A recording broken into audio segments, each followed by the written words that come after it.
Shalom, Horas, Amang Inang yang dikasih Tuhan. Saya mengundang Amang Inang untuk menghadiri perayaan ulang tahun Bata Bermazmur yang ke-20 tahun. Tanggal 13 April jam 6 sore di GSKI Rehoboth Kelapa Gading. Pastikan Amang Inang kita bersama-sama memuji Tuhan atas anugerah yang besar yang disediakan Tuhan bagi kita bangsa Batak. Kita boleh berkumpul, menyembah Tuhan, mengucap syukur, mendengarkan kebenaran Tuhan yang pastinya mengubah hidup kita. Sehingga kita boleh terus dipersiapkan Tuhan untuk menjadi berkat bagi banyak orang. Saya tunggu Amang Inang di dalam perayaan Bata Bermazmur. Pastikan Bapak Inang hadir bersama-sama dengan kami. Tuhan Yesus memberkati. Amin.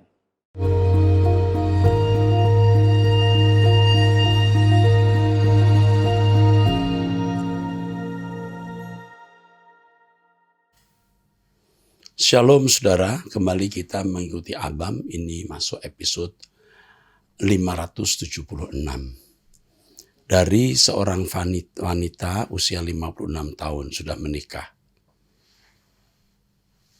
Seorang suami atau pria bernama A konseling dengan suami saya.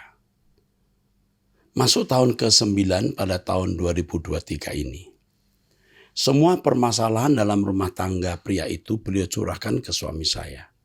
Bahkan untuk masalah ekonomi juga minta bantuan kami. Padahal kami sendiri pegiat sosial tak ada gaji. Suami saya orangnya nggak tegaan dan nggak enakan. Pria itu makin lama makin nggak tahu diri. Beliau bisa telepon kapan aja nggak tahu waktu. Kalau nggak diangkat teleponnya beliau akan terus telepon. Dan kirim WA dengan kalimat kenapa nggak diangkat. Sikapnya udah kayak beliau bosnya suami saja. Kalau menurut saya beliau lebih banyak acting playing victim ya. Di mana pria itu semua orang bersalah, istrinya bersalah. Karena selalu kasar. Selalu menuntut supaya beliau cari uang yang banyak. Bahkan kadang juga KDRT secara verbal, kadang juga mencakar. Tetapi setelah bertahun-tahun berkomunikasi dengan beliau, pria itu menurut pandangan saya, pria ini memang menyebalkan. Sebab kalau bicara sama suami saya, beliau acting rapuh seperti udah mau mati aja. Sedangkan kalau sama istrinya bisa galak dan tegas, nyaris kasar. Saya dan suami dulu menikah di GBI Rehoboth. Sekarang GSKI Rehoboth, Duta Merlin. Yang menikahkan kami Pak Erastus tahun 2003. Setelah kami tinggal di Citra Indah Jonggol, kami kesulitan untuk mencari Rehoboth terdekat. Awal pindah, kami masih naik motor ke Duta Merlin, lalu coba ke Rehoboth Kebun Jeruk. Akhirnya kecapean, kami cari tempat ibadah terdekat yaitu GBI Citra Indah. Namun setelah berjalannya waktu, ternyata visi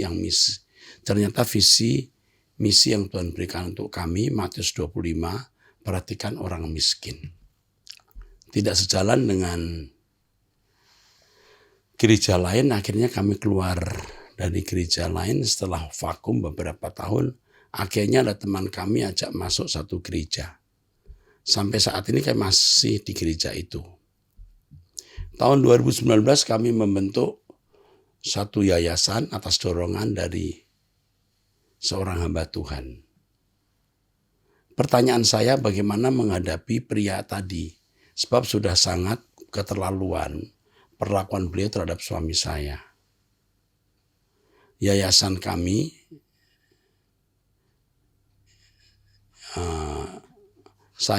suami saya pelayanan konseling di yayasan ini. Oke. Saya harus beritahu ada orang-orang tipe begini. Jadi tentu saya sudah sering. Betul. Kalau sering sekali tidak, tapi sering juga. Orang-orang yang memang maunya dibantu. Jadi kalau kita ketemu orang seperti ini, lalu kita selalu membantu, akhirnya dia tidak memiliki otot, drive untuk kerja sendiri. Dan ini merusak. Kita harus tegas berkata kepada orang yang jurusnya simbiosis parasitisme untuk berkata tidak. Maaf, kami tidak bisa bantu lagi. Kalau di SMS saya tidak mau bantu, sampai di sini saya membantu. Saya pernah katakan kepada seorang, aku sudah banyak membantu kamu. Dan ini sekarang orang lain yang lebih membutuhkan. Jadi cut saja pria semacam ini. Ya, cut saja. Saya kira sudah bertahun-tahun ya. Ini pria yang tidak bertanggung jawab. Apalagi terhadap istrinya, ternyata dia kasar di depan Anda, tapi dia ceritanya istrinya yang kasar. Bisa saja istrinya kasar karena dia kasar. Bisa saja hidup keluarga yang tidak harmoni karena karakter dia buruk. Ya, saya kira cukup jawaban saya. Sekarang dari wanita usia 27 tahun, Salam Pak Pendeta, sudah menikah ya wanita ini. Kami adalah pecinta dan follower suara kebenaran. Dulu saya dan suami pernah sekolah Alkitab dan suami bercita-cita untuk menjadi hamba Tuhan. Dulu baru menikah saya sudah ajak suami untuk keluar dari Kepri ini Pak. Tapi karena pengaruh mertua saya, kami bertahan dan suami merasa nyaman di sini. Sekalipun kami mengontrak rumah. Sekalinya keluar dari Kepri, ini kepulauan ini ya. Apa?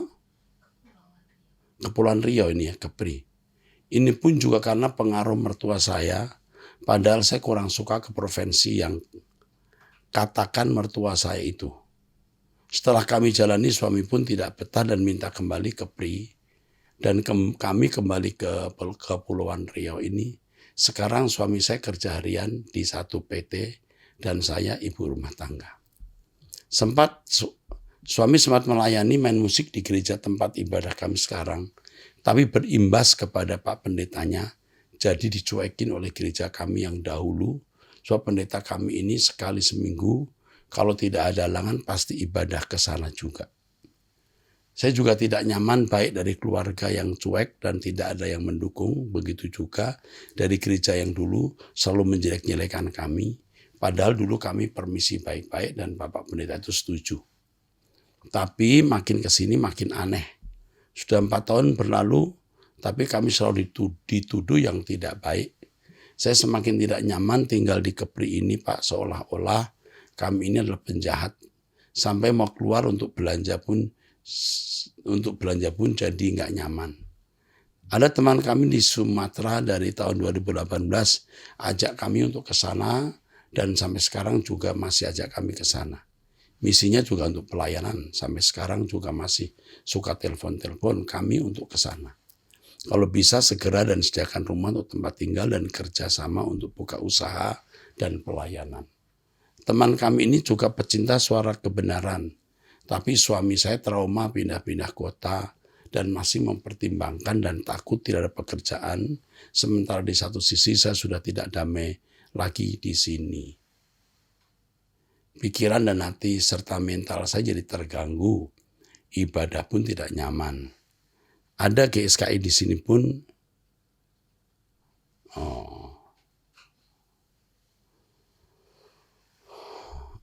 Mungkin tidak cocok ya. Oke. Jadi kamu punya masalah dengan mertua, punya masalah dengan gereja.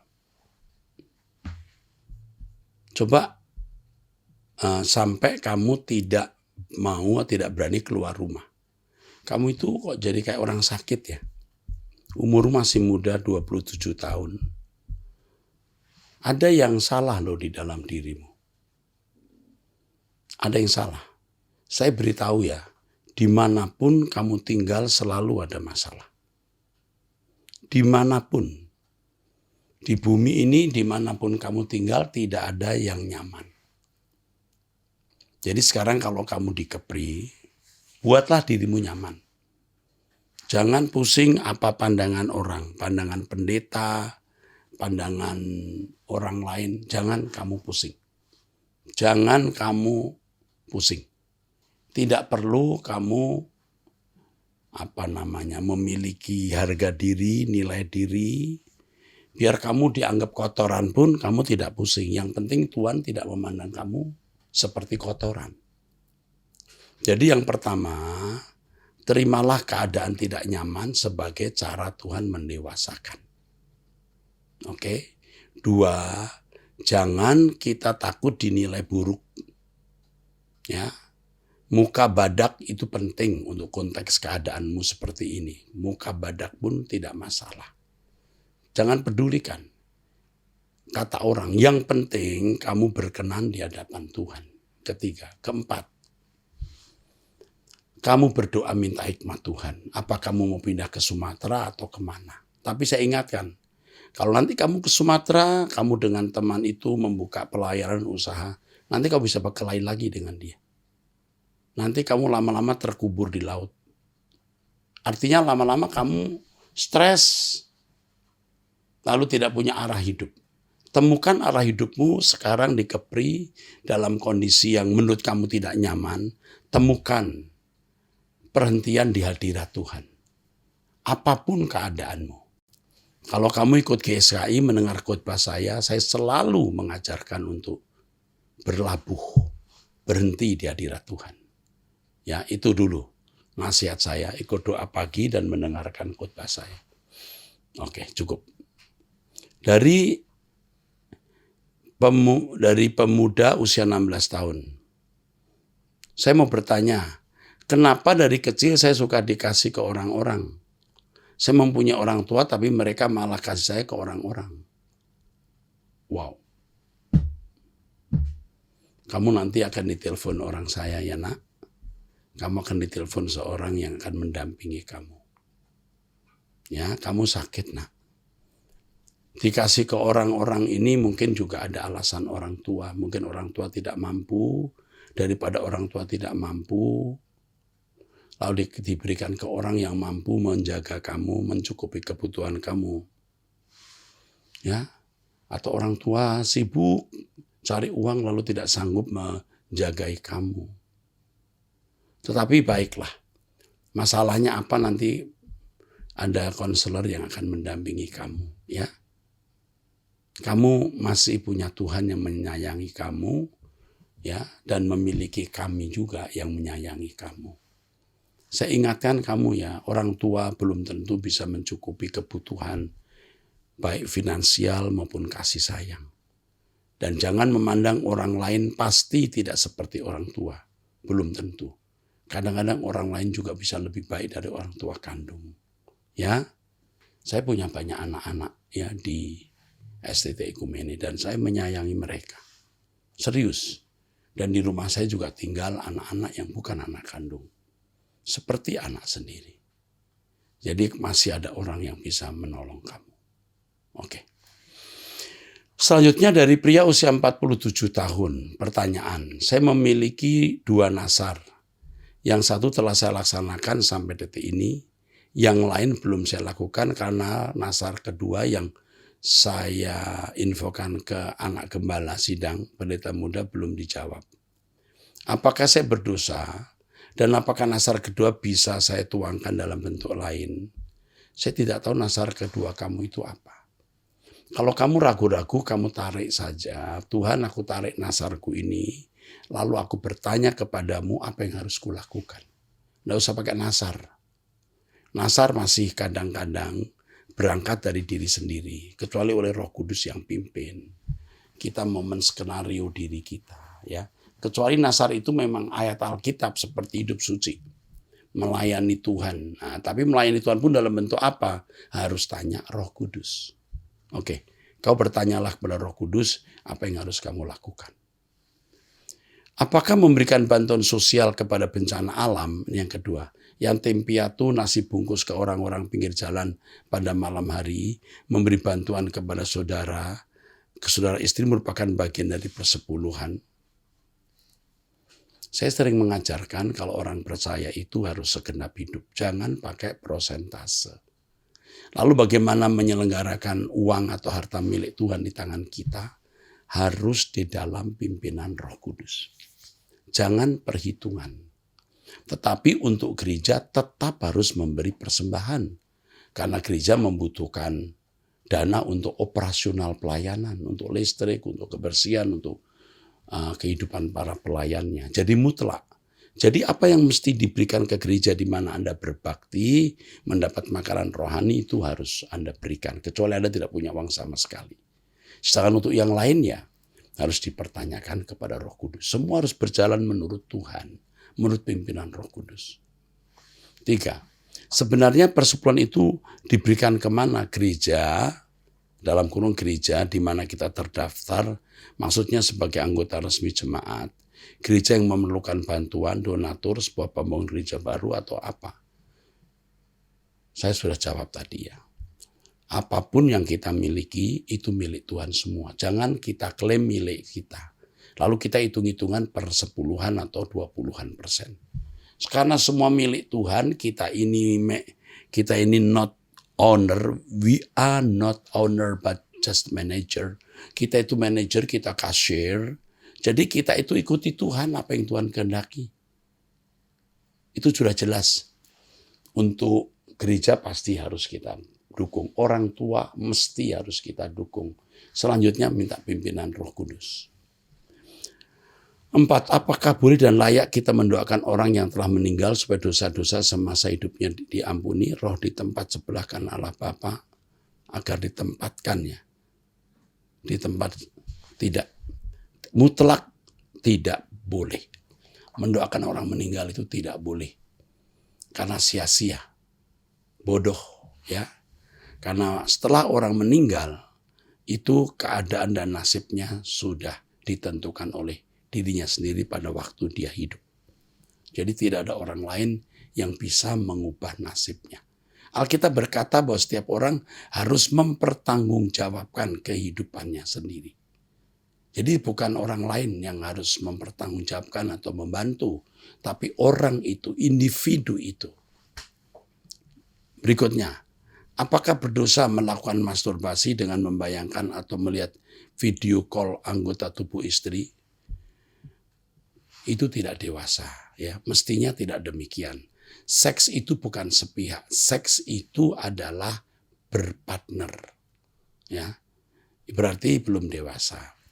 Saya tidak bisa mengatakan itu dosa besar, tetapi mestinya tidak demikian, ya. Mestinya tidak demikian. Saya tidak katakan seharusnya karena tergantung kedewasaan rohani seseorang. Mestinya tidak, ya. Apakah istri berdosa jika menolak suami yang meminta hubungan intim, padahal istri tidak mens, tidak capek dan pikirannya pun lagi senang? Nah ini juga saya tidak bisa katakan dosa atau tidak. Karena dosa itu apa sih? Dalam kekristenan dosa itu bukan hanya melanggar hukum, tapi melakukan apa yang tidak tepat itu sudah dosa.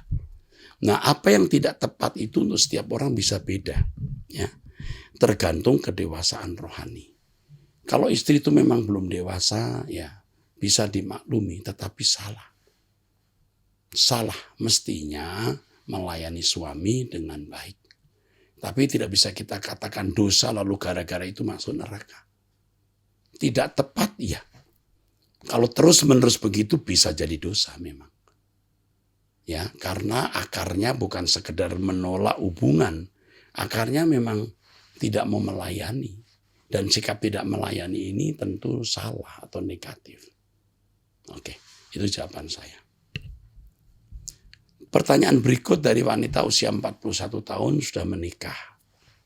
Salam Pak Eras, saya ingin bertanya dalam gereja saya beribadah saat ini. Saya ikut grup komunitas gereja saya dan tiap jemaat diminta untuk menyampaikan renungan. Dan saya pun ikut posting renungan. Di gereja saya saat ini saya prihatin karena jemaatnya merokok dalam gereja, mau ibadah gosip, selesai ibadah gosip, anak-anak berisik, suruh bawa keluar yang merasa anak-anak berisik suruh bawa keluar yang merasa rajin ibadah dan lama beribadah di gereja tersebut, membuli yang jarang ibadah. Orang-orang yang dianggap tidak baik mereka, orang-orang yang dianggap tidak baik oleh mereka, sama orang-orang yang dianggap tidak baik mereka sama seperti orang-orang Farisi, sehingga banyak yang terhilang. Setiap saya posting tentang hal ini, postingan saya selalu dihapus oleh admin oleh admin. Kebetulan saya warga jemaat pendatang dan beda denominasi gerejanya. Saya ibadah di gereja tersebut karena ikut suami. Saya pun ikut dibully. Saya harus bagaimana ya Pak? Haruskah saya pindah? Sedangkan gereja terdekat adalah gereja ini. Kalau Tuhan mau pakai kamu di situ jadi berkat, tetaplah di situ, menggarami. Kamu dibully tidak membalas bully. Kamu ditampar tidak membalas menampar. Di situ kamu jadi berkat. Kalau Tuhan taruh kamu di situ itu mungkin. Jadi jangan cepat-cepat pindah dulu ya. Coba kamu berdoa minta pimpinan Roh Kudus. Kita datang bukan untuk menerima, tapi kita datang untuk memberi. Ya, jangan menuntut mereka jadi baik. Jangan menilai mereka dengan keadaan mereka yang itu memang terkondisi. Entah karena lingkungan, entah karena pembinaan gereja yang tidak mampu mengubah, dan kamu bisa hadir jadi berkat. Kalau postingan kamu dihapus, ya enggak apa-apa. Tetapi kamu tunggu waktu Tuhan menjadikan kamu pelita yang ditaruh di tengah rumah, artinya yang menerangi mereka. Oke. Sekarang dari pria usia 29 tahun, single. Salam Bapak Pendeta Erastus dan para rekan-rekan yang dikasih Tuhan. Izin Bapak Pendeta, saya ingin curhat. Saya berteman baik dengan kedua anak Pak Eras ya, Stephen dan Stefani. Sebelumnya saya ingin meminta maaf secara pribadi kepada Bapak karena saya ngeyel, tidak mau mendengarkan setiap nasihat yang telah Bapak sampaikan. Saat ini saya tidak berada di Indonesia, saya berada di Myanmar. Saya dibohongin oleh seseorang yang mengatakan akan mengajak bekerja di luar negeri dengan iming-iming gaji besar. Tanpa berpikir panjang, saya pun percaya dan mengikuti setiap proses yang ada, karena saya tidak ada pekerjaan di Indonesia, Pak. Saya berangkat pada bulan Desember 2002 kemarin, dan baru saya tahu ternyata ini adalah salah satu praktek dari human trafficking, yang mana saya dijual kepada oknum untuk dipekerjakan dengan jangka waktu yang tidak ditentukan karena paspor saya ditahan oleh mereka. Saya merasa hilang harapan karena jam kerja di sini sangat tidak manusiawi. Saya harus bekerja 16 jam sehari tanpa adanya libur. Saya sudah pasrah jika memang harus meninggal di sini. Ya sudah, tidak apa-apa. Terima kasih untuk setiap ajaran yang telah Pak Eras ajarkan kepada saya. Saya jadi tidak takut menghadapi kematian. Di sisa hidup saya yang tidak tahu kapan akan berakhir ini, saya mulai mempergunakannya dengan baik dan maksimal. Terima kasih juga untuk jemaat GSKI yang telah membantu saya ketika saya susah, terutama anak Bapak Ko Epen. Kiranya kita dapat kembali berkumpul di langit yang baru dan bumi yang baru. Wow, apa yang harus saya lakukan untuk kamu ya? Tetapi suatu kalimat muncul di hati saya sampaikan kepadamu. Tidak ada yang mustahil bagi Tuhan. Kamu tidak akan meninggal di Myanmar lalu bertemu kita baru nanti di LP3. Kamu masih bisa balik ke Jakarta. Dan nanti kalau balik ke Jakarta kamu temui saya, nak. Kamu kasih tahu saya yang di Myanmar itu, Pak. Ya, oke. Kami mendoakan kamu. Bapa Yahweh, tolonglah kekasih kami ini, kekasihmu. Selamatkan dia, kembalikan ke Jakarta. Tak ada yang mustahil bagimu jika ini kehendakmu. Dalam nama Yesus Kristus. Amin. Saya teruskan dari seorang, ini kandidat doktor, BBS, sarjana ekonomi, MTH, waduh banyak ya, usia 48 tahun. Apakah saya bisa bergabung sebagai tenaga pengajar dan pendidik sekolah ekumene? Thanks and best regard, God bless. Oke, tolong sampaikan ini kepada Pak Agustinus Sugeng selaku Waket 1 yang memang membidangi ini. Coba, atau Waket 2 ya, sampaikan. Untuk bisa dihubungi lalu mungkin dipertanyakan apa-apanya, ya harus ditanggapi ya.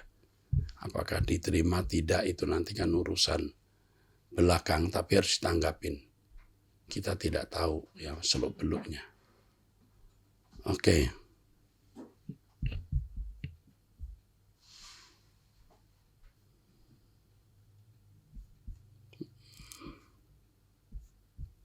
Oke, saya teruskan dengan pertanyaan berikut. Laki-laki usia 49 tahun. Oh, 40 laki-laki, 4 anaknya ya. Pedagang pakaian olahraga, Nusa Dua Bali. Saya masih dalam pemulihan ekonomi dari dampak pariwisata Bali yang tutup beberapa tahun lalu karena COVID.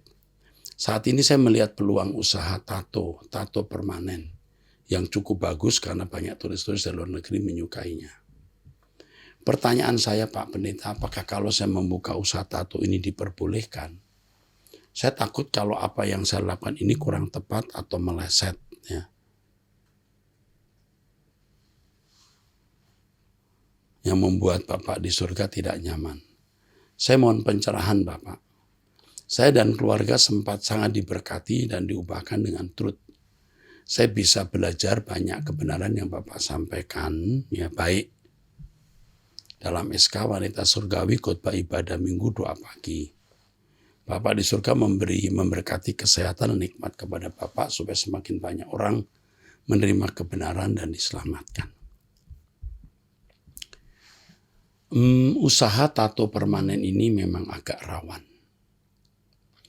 Karena tubuh kita ini bait Allah, termasuk fisik kita, ini sudah bagus, sebaiknya, saya tidak katakan seharusnya ya, sebaiknya tidak dihiasi lagi. Tapi bagi orang barat, hal itu sudah menjadi satu kebiasaan atau budaya. Dan mereka tidak akan pernah bisa mengerti. Mereka tidak akan pernah bisa mengerti. Jadi kalau kamu tato sebagai seorang yang memang harus menjual jasa, tidak menjadi masalah, lakukan itu. Tapi jika suatu hari bertemu dengan orang Kristen harus dinasehati, jangan ditato. Sebaiknya, bukan seharusnya. Sebaiknya. Jadi kalau kita di gereja melihat orang ditato, dan saya sudah melihat juga di luar negeri ya pemuji-pemuji ada yang badannya ditato ya itu bukan satu hal yang wajib mesti tidak, tetapi sebaiknya tidak. Kalau di timur ya di Indonesia, kalau di barat sudah menjadi hal yang biasa ya, mungkin tidak jadi batu sandungan.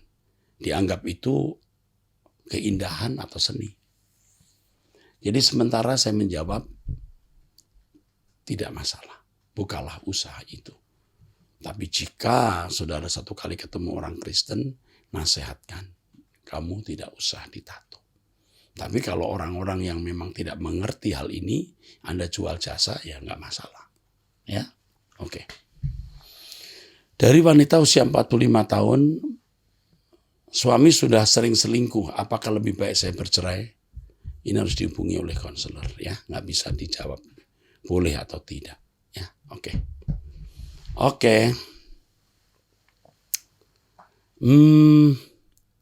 Dari wanita usia 38 tahun, single, Sulsel.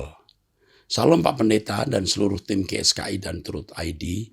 Saya merasa nikmat dan lega sekali saat Tuhan membongkar saya melalui kebenarannya, dan saya berkeinginan militan, ekstrim, dan mau radikal untuk hal tersebut. Kadang saya bertanya kepada Tuhan, apalagi yang saya belum buka kepadamu, tolong Tuhan katakan, supaya hati Tuhan bebas menggarapku.